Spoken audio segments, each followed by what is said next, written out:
Hey, what up, guys? WWE Forever 98 here. I just got done watching TLC. Now, it was a good show, but why the fuck does Triple H have to interfere with everything? Why the fuck does he have to have so much power? He should just be goddamn chairman right now. Because really, I think he has more power than Vince. And you really saw that in this pay-per-view, but let's get down to the review, shall we? Alright, guys. So first match we had was the ECW Championship match, the ladder match, Shelton Benjamin versus Christian.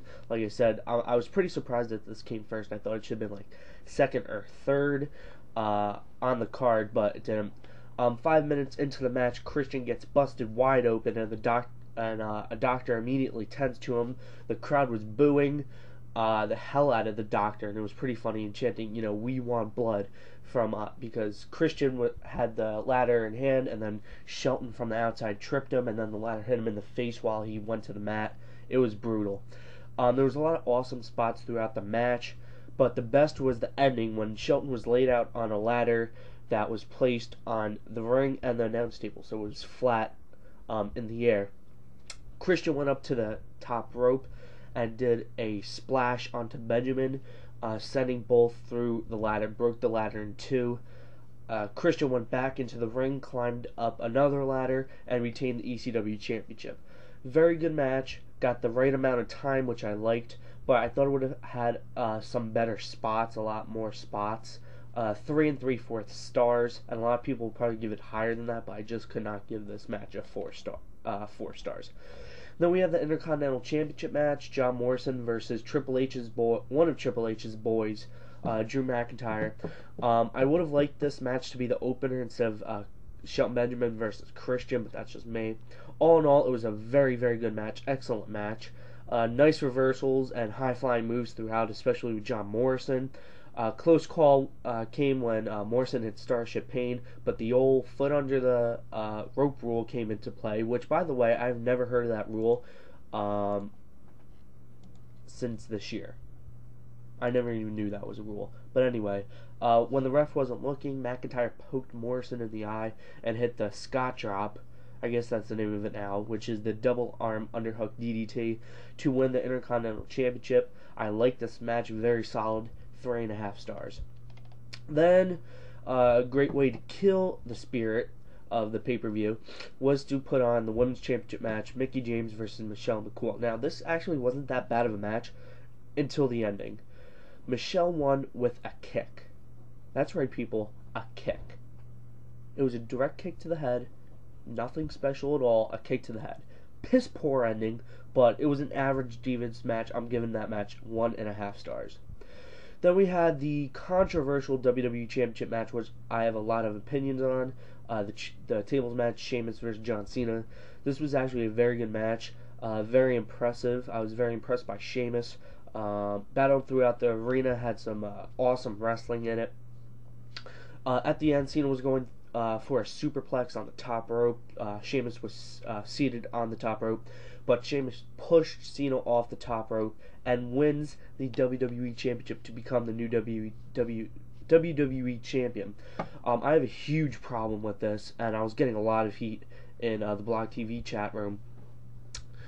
But I think that Cena will get his rematch tomorrow on Raw and win the WWE Championship match.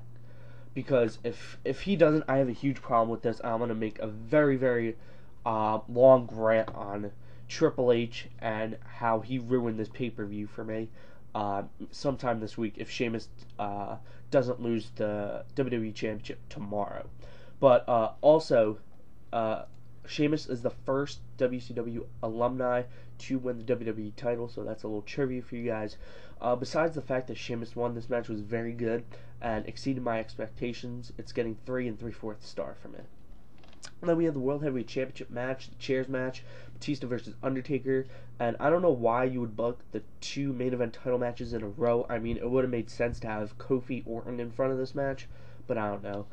Boring match throughout, and this match proved to me that Taker no longer has it. He needs to retire, and I think that's the feeling that everybody's gotten since he's returned. I mean, you really can't point out one great match that Taker has had since he returned. Originally, Batista won after hitting a low blow and then hit him Undertaker over the head with the steel chair, got the 3 count, but Teddy Long comes out and says low blows are illegal and restarted the match. Immediately, pretty much, Taker hit a tombstone and I guess retained his World Heavyweight Championship. Like I said, wasn't impressed at all. It was a bad stipulation match and not very entertaining. 2.5 stars. And I think the stipulation ruined it for me, but I don't know. Then we had Randy Orton versus Kofi Kingston. I had some really high expectations for this match, but they were not met. At first, it was very slow paced and very boring, but towards the end, it kind of picked up. But Orton won after ducking a Trouble in Paradise and hitting an RKO on Kofi to get the win.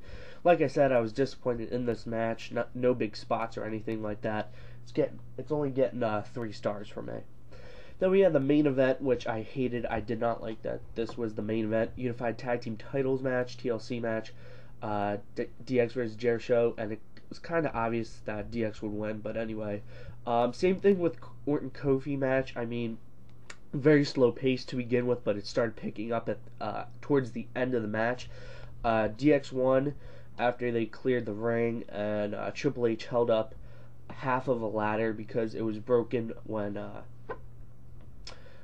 Big Show was doing that thing where he put DX in the ladder and then did the steel chair, whatever. Anyway, yeah, so Triple H held up one half of the ladder and Shawn Michaels climbed up to it and got the tag team titles. It was a very good match, but I think that Sheamus and Cena should have been the main event. So it's getting a 3 3/4 stars rating from me. Alright, so overall, pay-per-view, it's getting 8.25 out of 10 for me. I mean, it was a very good pay-per-view, but come on, Triple H, you're killing me, dude. And, you know, Triple H is one of my all-time favorites, but I'm so sick and tired of Triple H having so much say in things. I mean, look, Drew McIntyre won, and I have no problem with that, because most likely John Morrison's chances of winning the Royal Rumble next month have increased, especially with his DVD coming out in February, I believe. Sheamus, okay.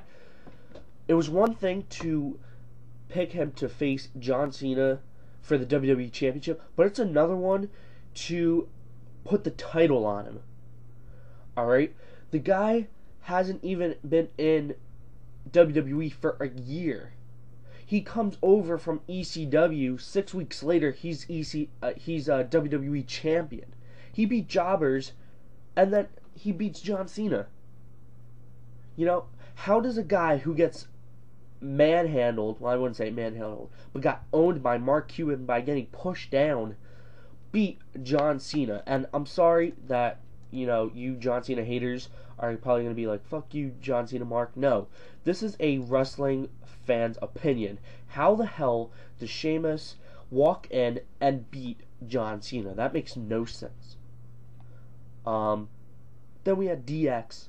Alright, Jerishow is a great tag team. Now, I don't think Jerishow is going to split up, but why the fuck does DX need to have the tag titles? Why, to put another statistic on their resume? I mean, really, this, oh my god, I don't hate the pay-per-view. I hate what happened during it, but it was a very good pay-per-view, probably top 3 for me. But oh my god, I'm so frustrated with Triple H and all this bullshit. But thanks guys for watching. Let me know what you thought about the pay-per-view in the comments, and I'll see you guys later.